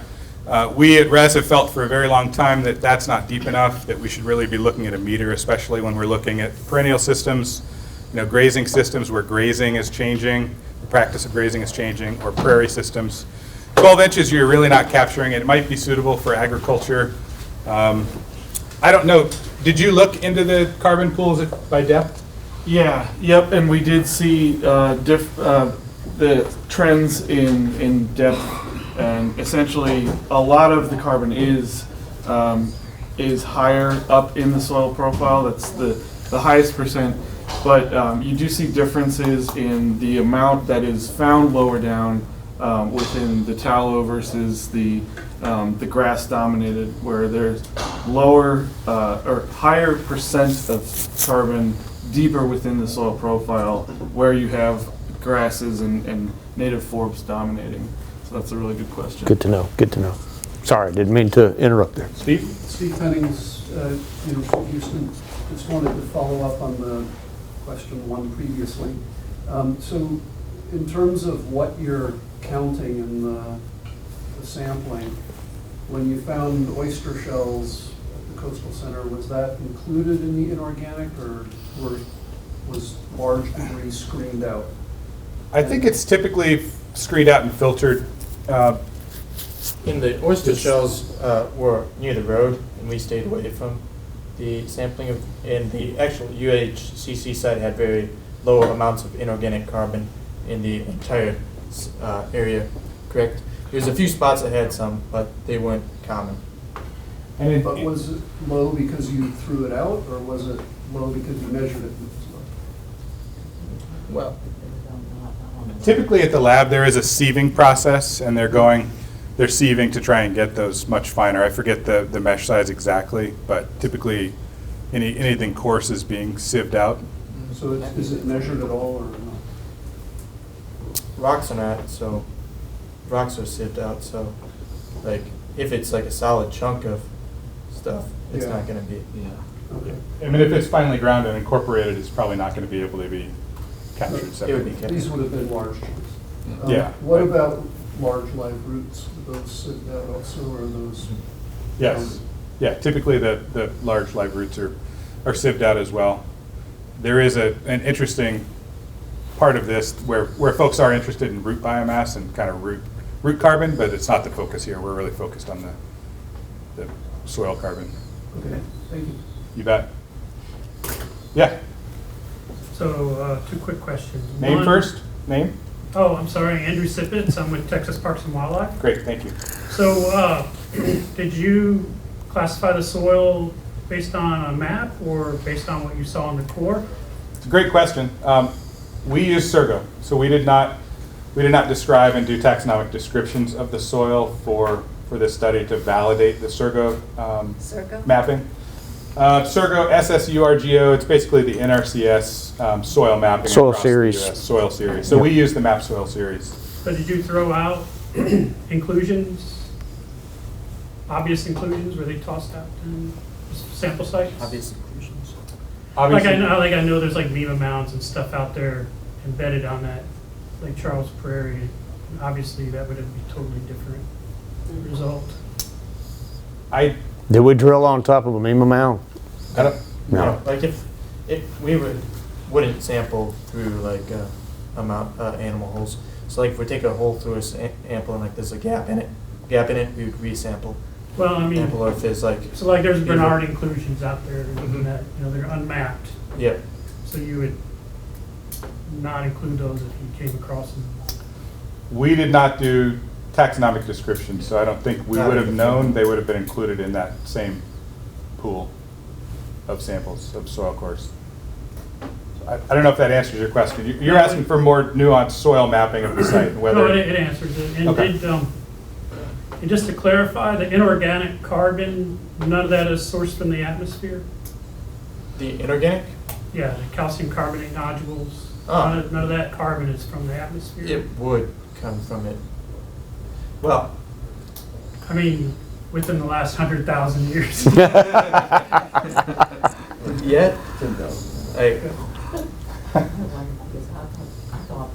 I haven't done like my PhD study research into inorganic carbon, but like there is some levels of inorganic carbon that are going to be accumulating from the root respiration, but and related to like the amount of rainfall you have, and that does accumulate over time. I do not know the amounts of like what percent, but from my understanding of inorganic carbon, most of it is going to be from historical, like geological history. So.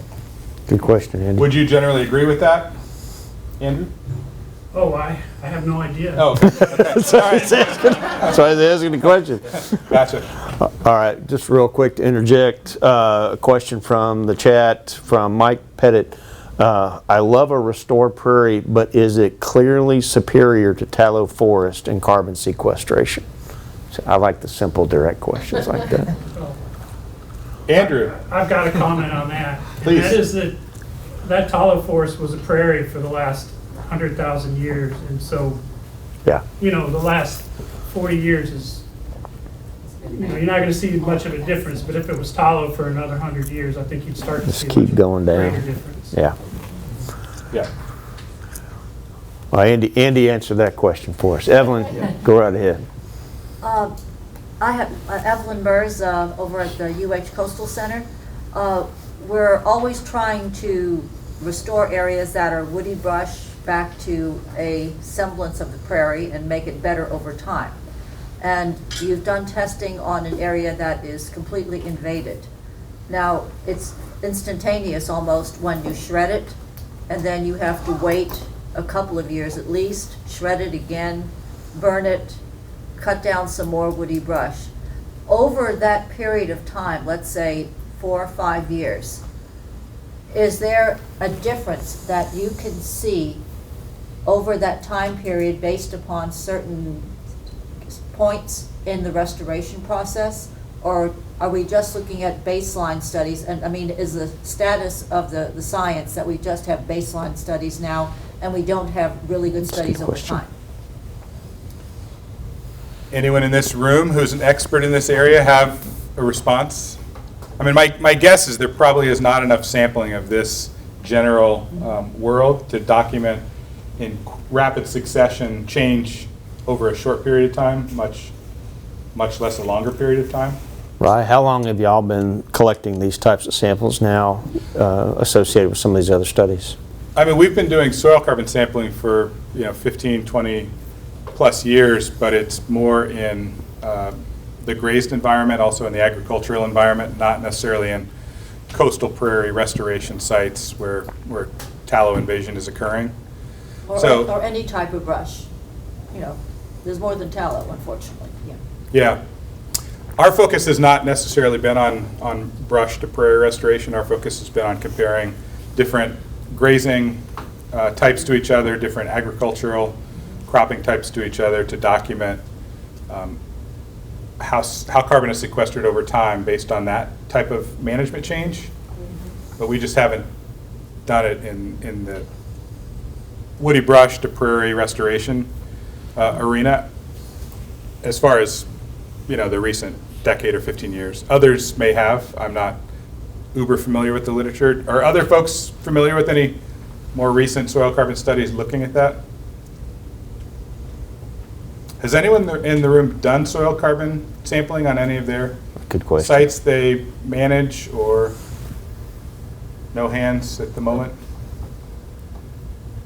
Okay, sounds like we need to do more soil carbon sampling on all of our sites. Good And just question. a quick mention, B Carbon, who is in the room. B Carbon is a registry and protocol. Sarah is here.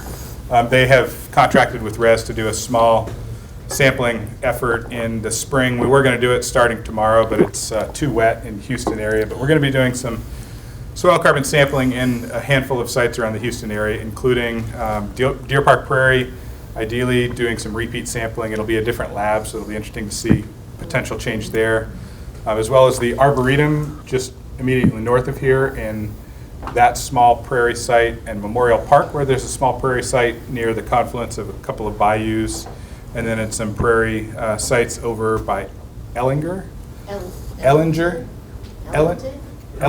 Colorado River area. Ellinger, just a couple hours from here. So we will be contributing a little bit more via B Carbon to this conversation later this spring. But I think in general, there's a lot of opportunity to do this work. You know, over the last 5 years, we've done a lot of work in Texas in ranch lands, and where ranches will be transitioning from, you know, one type of grazing to perhaps a more regenerative grazing method for a soil carbon project, for a project developer, a soil carbon project developer. So I know there's a lot of data out there. Unfortunately, it's not always public data and in the literature. I think that's what we need, is more sharing. You know, there probably should be sessions at the annual Prairie Conference talking about soil carbon and inviting people to do more soil carbon. I think to the extent that it can be done, even by volunteers, just to track rough numbers of percent carbon change or percent carbon difference between different sites would be wonderful. Yes. So I've been talking to Jim Blackburn about. Who are you? Rights. I'm a Beth Park, I'm a landscape architect, and I'm with Native Prairie Association. Hey, Thank Mr. you. Clark. Yeah. Wonderful. So what Jim Blackburn was talking about y'all doing in the spring, that Yeah. was too wet to do, Great. how is that going to be different from what y'all just did at Deer Park? I think it'll be just a quick little dip into some of these sites. It won't be nearly as intensive of sampling. But it'll still be 3 feet, still same methods? Yeah, same methods, exact same equipment. Interestingly, on those sites, I think about half of them will go a second meter. So after we pull that first meter out in a capped soil core, we'll add a second Kelly bar, the tooling that allows us to drop down a second meter. So, you know, prairies, as we saw on the graphic, you know, 15, 20 plus feet for some of the root systems of forbs, that's grasses, good. et cetera. So Yeah, there you go. I think it's a cool opportunity to go a little bit deeper and see what those carbon levels might be at depth, if we can. So fewer samples, but deeper? Correct. At Deer Yeah. Park, Deer Park specifically, which is what? Yeah, exactly. Can I ask a Deer Park question? Yeah. Pam Smolin, I'm also with Dawn and Beth out at Deer Park. Wonderful. As well as on the board at Houston Audubon. And I guess it seemed like you were saying that the wet areas had more carbon. But unfortunately, you know, they're difficult to get to with all the equipment. So will there be an attempt, if it dries out, to get closer to some of the wet areas at Deer Park in the spring? I think that's I think a possibility. I mean, for that particular study, B Carbon is telling us where to sample, so they're doing the sample selection. So I would say get with Sarah or Jim or others to talk about that. I thought it would be great to have at least a subset of points between the spring study and the October 2022 study that overlap, so we could also make some correlations based on lab, because unfortunately you might see some differences based on the lab that does the analysis. And then it might be back to what I think some of Andy was talking about, to look at, you know, where the pimple mounds are versus the potholes. And maybe quantify some of the, you know, subtleties in the sample. That'd be a pretty subtle distinction, I think. But you can see the pimple mounds, I think. Yeah. What's the origin of the pimple mounds? They're coppice dunes. Coppice dunes? Yeah, so you know, it's all fluvial deltaic, and so where the old distributaries and the levees, you know, the sand-rich levees were, you get a lot of aeolian movement of the soil, and so you get these fields of little dunes everywhere. But gotcha. Underneath those, you have soil that really lacks organic material, but you also get an accumulation of carbonates precipitating around the edge of those. So if you look at an old black and white aerial photo, you'll see all these white dots. Yeah. That's those calcium, potassium rich surface soil. Can you and salt. Can you pick those up on LiDAR? Absolutely. Okay. I mean, it would be worth looking at LiDAR and at least having a more detailed map of that, just to see where these sample sites were versus where these You'll wonder upcoming. who spilled something on my photograph. You know. You know, like, I think good follow-up. too, it was Houston Wilderness. We're looking into the LiDAR thing. So maybe we can kind of Yeah. And get it's all possible our there's. pieces together. Yeah. When we talk with Jim about this. Yeah, Gary Stevens is great, going to do some topo. Cool. Okay. With LiDAR? Yeah. Okay. Thanks, Steve, go ahead. Going back to your soil model, or the soil carbon model, you used as predictors the floristic index and these kinds of vegetation things, but you guys also measured individual plants. Did you explore either species diversity or the abundance of particular influential species? No, we didn't deep dive into that kind of analysis of the floristic quality. We just used the floristic quality, which does in a way incorporate abundance, but we didn't look at them separately, and definitely did not look at any particular species except for the tallow. Is the fit of the model what you would think of as a typical outcome, or do you usually get a better result? Usually get a better result, and I had meant to mention that as you can see, kind of the scatter above and below our trend planes is quite significant. So R square of 0.27 is not exactly what you hope for when you're developing model, but we were okay with it because this is an exploratory study and we're just trying to sort of reach out and see what kind of factors that we could find that might have an impact. Go ahead, Evan. I had a question about the floristic index you were using. Yes. I know that you mentioned that there was developed in Chicago, but that you used something that was more regional.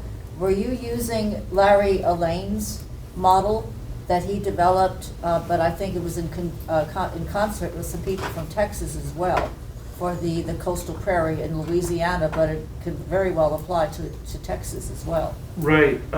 So we did use Larry Elaine's coefficients of conservatism for some of the species where he had developed them. He didn't have all of the species that we saw in our study, so we kind of tried to make things as relevant, use values that were as relevant to our study location as possible. But the FQI itself, that calculation from C values to FQI, that was taken from Swear and Sasser, and maybe butchering that, but it was two guys from the Army Corps who did a study within the Louisiana Prairie. So I didn't actually check to see if that was the calculation that Elaine uses, but that was the closest from within the region that I could find.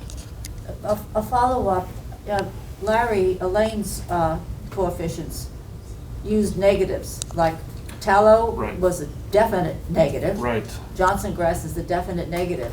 which could impact the final value. Zero is still more than a negative number.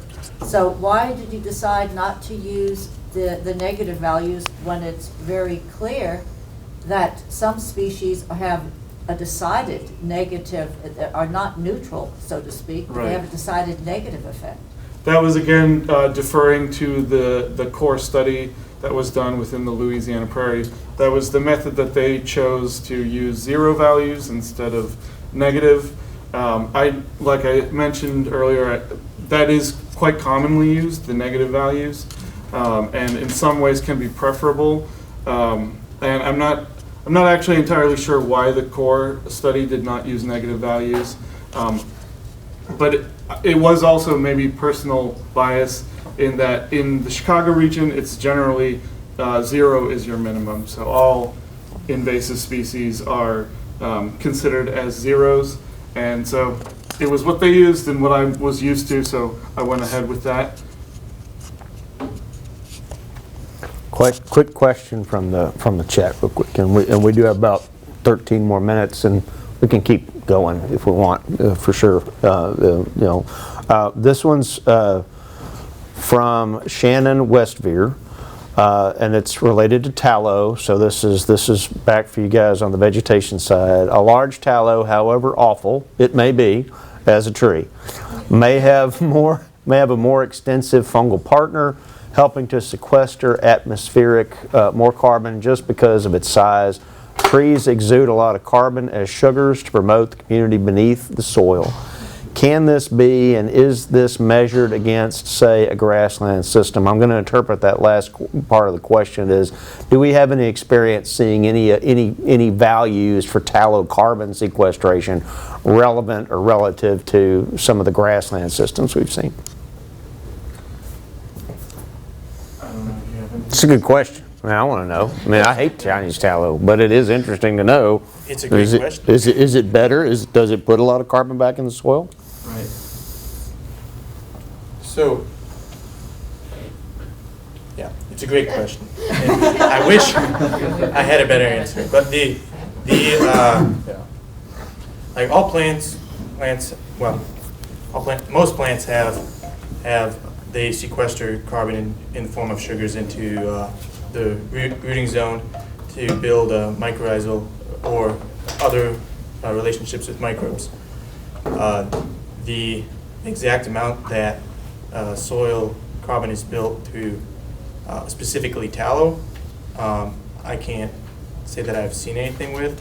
I know that in research that I've read that soil carbon is built in significantly lower amounts over time in tree places if you are looking at purely soil organic carbon. So organic carbon is going to be being entered, but it's in the cycle of, like, soil organic carbon is always going to be, it's in a cycle. It's going to be always going in and going out, and from the research that I've read and my experience is that grasslands do a significantly better job at getting more carbon in there than they cycled out. So the building of carbon over time in these soils. So getting that permanent or more stable form of carbon in the soil. But that's not to say that carbon is not cycled through, but it's not in as many. In the research that I've read, it is not as significant as in grasslands. That is actually accumulated over time. I got not necessarily an answer, but at least something from a vegetation standpoint and our observations at UHCC. Like I said, I'm not a carbon guy, but looking at UHCC and thinking of the idea that tallows could have the fungal connections to herbaceous species to get carbon in the soil that way, yeah, that's totally plausible. However, especially at UHCC, all of the vegetative cover in tallow areas came primarily from tallow. There was very little herbaceous strata there to have those fine roots going down into the soil. So sure, there may have been some fungal connection to pass on those sugars and get some organic soil into the ground, but not near as much as the cover of native grasses and things that we had out in the native prairies. So I don't I would not agree that in this situation it works that way. I think unfortunately the root of it is we're never going to prescribe or recommend tallow as a management tool for sequestering carbon anywhere, right? I mean, we I hope not. prefer to restore prairies, and they have a lot more functions overall, ecosystem functions. We're talking about carbon here, but prairie ecosystem has a whole lot more benefits that we're interested in as humans in this world than a tallow forest. So it is a great scientific question, and it would be a great study if nobody has done it. I think it's a worthy research study, but it's not something we're going to be moving towards. Tallow to study. Well, right. But planting a new site with prairie versus tallow, planting the exact same side by side. Yeah, and I'm not trying to be offensive in any way, but Certainly, yeah. I mean, it's a really interesting question. But Sarah? Hi, I'm Sarah Swackheimer. I work at B Carbon, so we'll be doing the resampling at the Deer Park Prairie, and we're also sampling at the Botanic Gardens and Memorial Park. And I just had a question for the whole group that worked on this project, because we will be designing the sampling strategy for this next resampling, but I'm really interested in your thoughts and input on, as we're designing a resampling event at Deer Park, what would you all be interested in, either, resampling certain points which we've talked about, but also kind of other aspects of the site that you would want to investigate further, if any? I think what we were talking about with Andy with some of those pimples and depressional areas is pretty interesting. I think what was mentioned, I've seen it referred to as a prairie pothole at Deer Park, which is, I haven't heard that term in the coastal prairie. But capturing some of that is definitely interesting. I think if we had more detailed mapping of the soil types, actual NRCS, detailed mapping, it would be interesting to dig into that mapping question a little bit more. In the wet areas. And the wet areas, Because they did basically potholes. the dry areas. Right. Versus in that center part of prairie, it's historically more wet. I think this site is relatively small and simpler than many of the landscapes we work in, so we often do a more detailed biophysical stratification so we can capture the right number of samples within that unique stratum on a site. And we look at things like depth of the A and B horizon, soil texture. Typically clayey soils hold more carbon than sandy soils. We look at a number of other factors, but mapped soil type is kind of this simple on a site like this that captures some of that. I want to have questions not about carbon, so if you Oh. I don't want to disrupt the carbon discussion. You haven't asked a question. Do you have oh. Did you raise your hand? Yes. Name? Sui Rapaz. Oh, great. Just a private landowner. Wonderful. Who's taking on a 25-acre restoration project. Wonderful. Thank you. We finished our planting. What about all the burning and herbicide and everything we did that is quite destructive before we do the restoration? Are there any efforts to kind of guess how much we release carbon? Because what I'm hoping is, what I'm doing is for a longer term period, and that whatever gains that I get would negate the destruction that I did, or what I call destruction. Yeah. Temporary impacts. Yeah. Do you want to handle that, either of you guys? Sure. And do you mind just summarizing the question for the folks on? She was asking regarding the long-term carbon sequestration. In the interim, you're burning things and causing a lot of carbon emissions, and so how do those things offset? My personal view on this kind of restoration and sequestration is, particularly with burning, that's all carbon that was recently in the atmosphere that the plant took up, and then you burned it and re-released it. So you're not actually changing over the short period the amount of carbon that was in the atmosphere. But when you do improve that ecosystem so that it begins sequestering, you're taking atmosphere from the carbon from the atmosphere and putting it into the soil for potentially, depending on, as you mentioned earlier, the fractionation. That can be there for decades or even centuries. within the ground and not in the atmosphere. That's kind of my take on it. I think that was well said. Yeah, it's a great question, and thank you again for restoring 25 acres. That's awesome. That's bigger I'd love than to what I come would call see a that. pocket. Sweet, that's out near Brenham, you said? Yeah, I'd love to come see that when you get that done. That's great. No, that's not much. It's early. Beth, you were going to ask that. Yeah, my question was, you talked on your organic matter in the soils.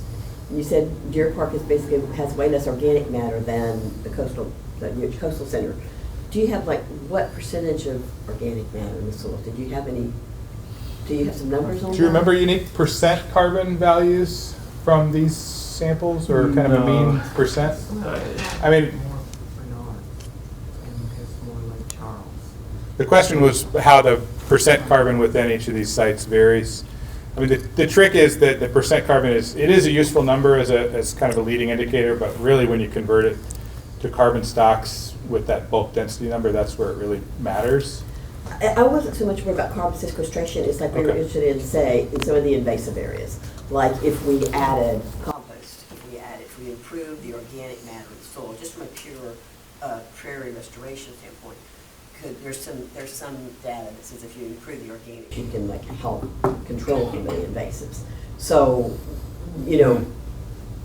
is there any, y'all didn't really do any what's the organic, is it 7% organic or 10% organic matter? And you didn't really do that. So it's not about. Well, we did. I mean, the percent carbon, typically with percent organic carbon, you can roughly double that to get percent organic matter.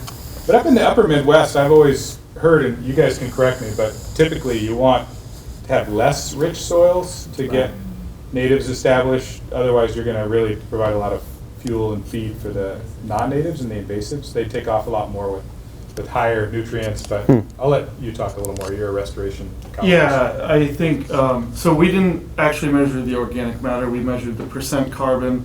And then as mentioned earlier, a lot of the actual organic matter was sieved out in the roots and things like that, because we were interested in the soil carbon and not the actual organic matter.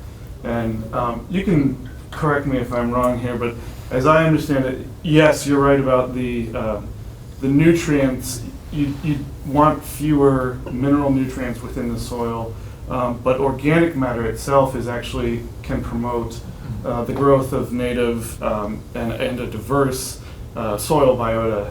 The soil microbiome can actually play a big role in the success and establishment of native plants. So that is definitely beneficial, but it's not really something we looked at within this study. Native plants, and any plant in general, if it's going from a tallow or from agricultural setting to a prairie setting, there's going to be a large difference in the microbial populations that are there. So having compost and stuff like that, that's going to be loaded with microorganisms.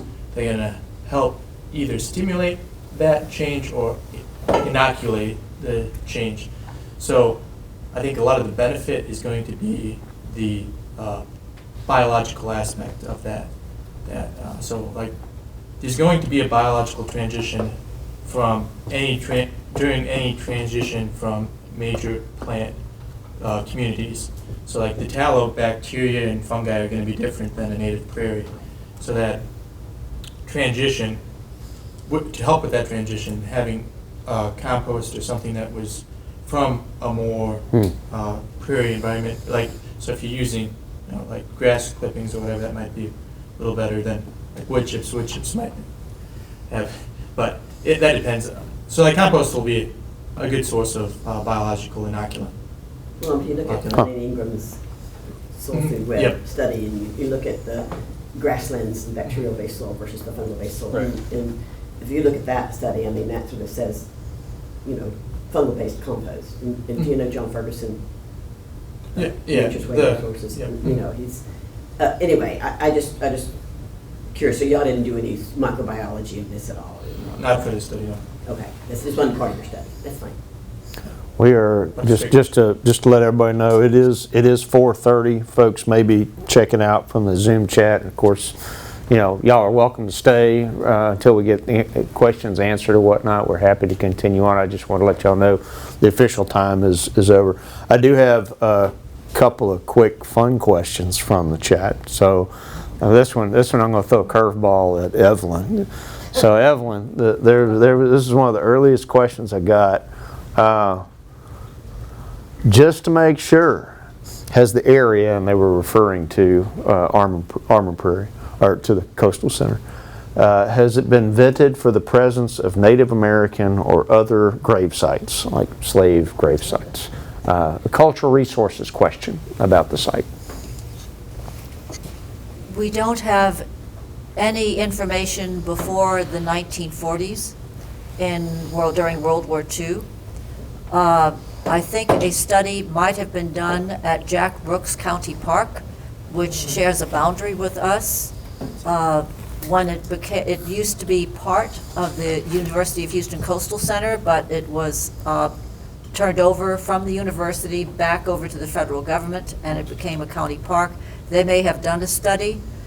We have tried to track the cultural resources of the area beginning from World War II, and we have marked down all the places where we have found historical foundations from the Camp Wallace area. And there are certain social issues that probably could be traced at Camp Wallace.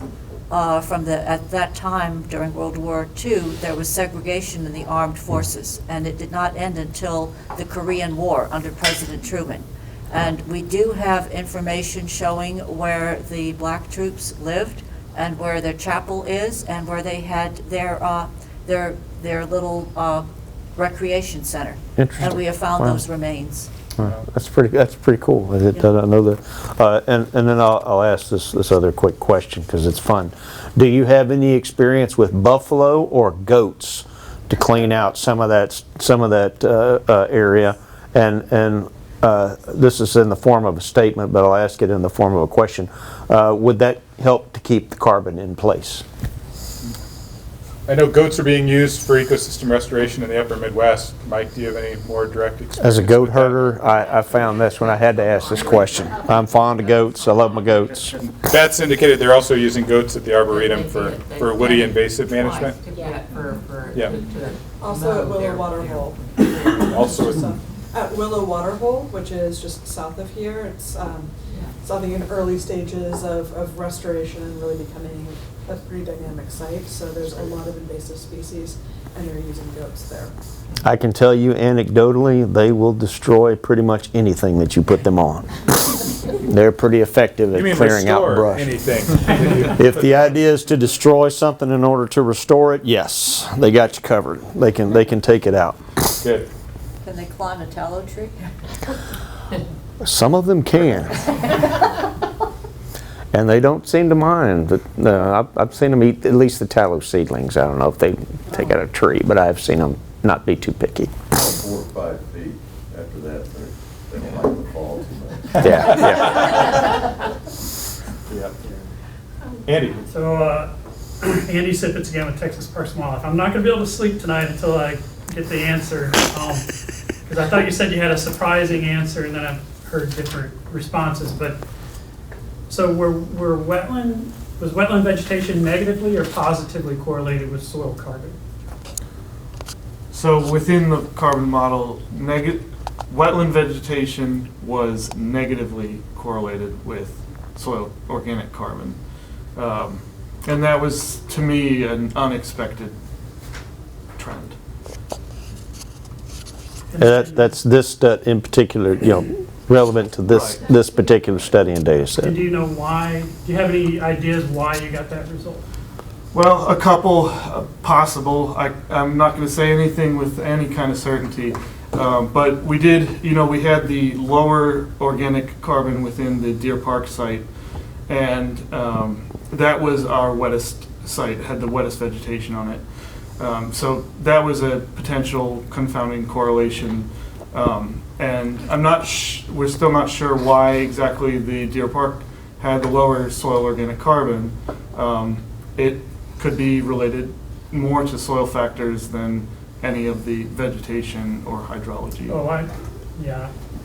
So one thing is, Lake Charles soil is a vertisol, so it cracks and you get surface litter and surface soil 1 to 2 meters down each summer when that cracks and then closes up. And of course, that's incorporated in it. I remember Windrock International did a bunch of, like a big soil carbon survey in the early 90s. And they found that vertisols, whether they were prairie or forested, tended to have the highest amount of organic carbon within them in the Houston area. At least. Huh. Just because stuff falls down in the cracks, Andy? Huh. I'll send you a really interesting. Was that from the Windrock study?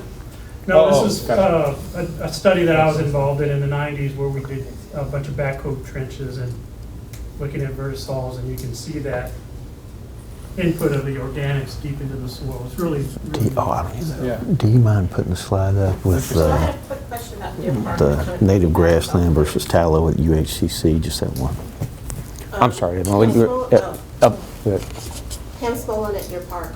And my question was, do you have the data, I know you didn't talk about it here, but do you have the data split between the different soil types at Deer Park? And did you see any significant difference? Question. Or would you have to go back and look at that? So we did show the inorganic here. This is what you're referring to. And I did the organic, and we didn't show it because we saw no difference. Okay. That's right, okay. There's been a lot happening today. Evelyn? I just had a quick comment about the issue of organic carbon and wetland areas. I was surprised when I saw some of the results for the Coastal Center in an area that would be more in the southwest, not the real south, but the southwest, an area that had been shredded actually by RES back starting in 2018.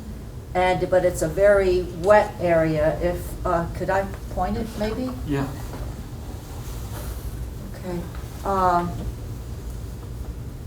Oh, let's see. I don't think it works too far away, does it? There you This go. area right here. You notice how green everything was right? Oops. I guess it's not working. My battery is going Almond up. Prairie is very green, but over here how brown it is.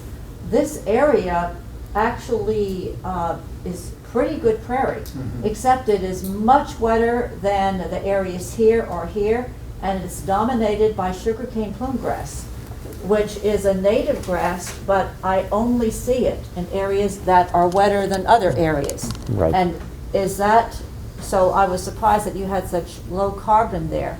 Is that, is there a species correlation?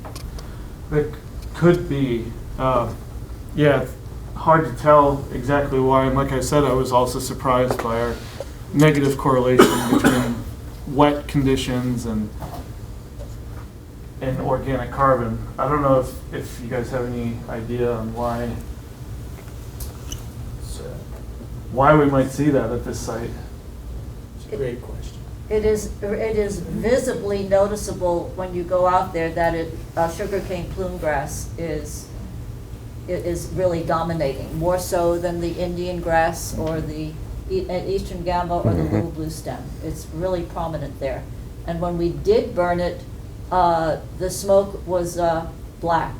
I'd never seen black smoke when we burned any other place, but there was this huge plumes of black smoke that came up when the sugarcane plume grass was burning. Interesting. Andy, did you have a comment?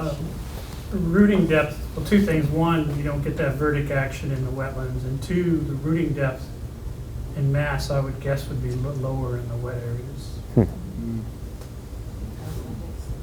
What is vertic? Vertisol, soils that actually vertically churn through shrinking. It's gumbo soil. The reason all of us have foundation problems.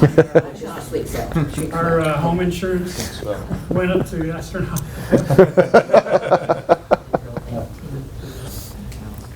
One other question real quick, relevant to the sampling and the study. This was from David Mencken. I noticed you had a sample at about 3 samples, or you averaged out to about 3 samples per acre. Is that a general rule of thumb, or was there some statistical reason behind it? I think it was the flip side. It was about 1 sample per 3 acres, just to clarify. And it's a good question. I don't know that there was any magic there. Sometimes our projects are driven by budget, and we maximize the number of samples based on the budget available. I think that's a pretty intensive sample density generally. When we're on a 25,000 acre ranch, we're obviously doing 1 per 300 or 1 per 400, and using that biophysical stratification to create like sampling areas so we can decrease the sample size and make it a more affordable sampling effort, sample process. Very good. All right, I think we have exhausted questions. Before we break this up, I gotta give kudos to the guy in the back, Jim Caldwell, who's been sitting there quietly this whole time, was also one of the data collection people who drilled these things and collected these samples. If you looked real close, he showed up in a few pictures, and I just wanted to say thank you, Jim, as well. I know you weren't up here with everybody else. Did an awesome job. This whole crew did an awesome job. It just blew me away, the statistics, the field work. These guys made us so proud here at Res. So thank you guys for doing what you did. Awesome. And I was sincere in the work and in the mention earlier. You guys are doing amazing work preserving the coastal prairie in the Houston area and the coastal ecosystem. Thanks again to Evelyn and Beth and Matt for really making the study happen. Appreciate it, right. And before we break up, just the last thing on the agenda was just an opportunity, Evelyn, if you want to talk about next steps or anything you want to see beyond what this study started. And Beth as well. Either one of you, if you had any closing ideas on that. I think this is wonderful as a baseline study, but I think the true value to us and to the whole idea of carbon sequestration and the ecology of the carbon cycle is that we basically do studies over time. Yes, ma'am. Because we simply do not have the data we need to draw the conclusions that we would in many ways like to draw. We don't have anything backing it up, and that is what I think is truly needed. And I would like to see more parallel studies with not only soil carbon, but also basically in tandem with studies of soil infiltration and of microbial activity to Good try point. to understand the whole picture instead of just a piece here and basically another measurement we do in a different study. Well, is that's to start great. correlating them. Absolutely, that's a great point. I'm glad we've got University of Houston Coastal Center to help provide those studies. That's awesome. Thank you. Any other questions before Thank you. Andy? I can't think of outside of a conference setting when a private company and their client put on a presentation like this. It's very appreciated. That was Evelyn and Beth's ideas. But he agreed to let us use their building. Beth, will you start over? Sorry. I think this is really important to us as a community, and I'm really thrilled that UH and the Coastal Center is a part of this. But this is something we're going to all have to get together and figure out because we have a lot of stuff coming. We haven't had a hurricane in a long time, but it's coming. We really need to figure this out, and I'm really thinking this is a great place for us to come together, and we're all bringing, each of us, some different piece. And I think that all of our different pieces are really important to put together and get the puzzle back together. That's right. That's exactly right. Putting the puzzle back together, and just a couple of closing thoughts, and we'll adjourn. As a child of the Katy Prairie, having grown up there my whole life and spent my whole life there, I think this study, in conjunction with all the fine work that's been done at University of Houston and at the Coastal Center, proves the value of that green infrastructure to our watersheds, to our gray infrastructure downstream. If we don't restore and elevate the ecological values, the flood retention values, the carbon sequestration values, all of those things in that green infrastructure, we're doing our watershed a disservice. We're doing our community a disservice. It's sitting there. It can be done. All we have to do is take what we learned from these studies and apply them. So, and we thank y'all for being here, for joining us this afternoon. Hopefully this will be the first of maybe we'll get a series out of this, right? We can do a few more of these. This room was built for this sort of thing. Thanks all for coming. Thank y'all so much. We really appreciate it.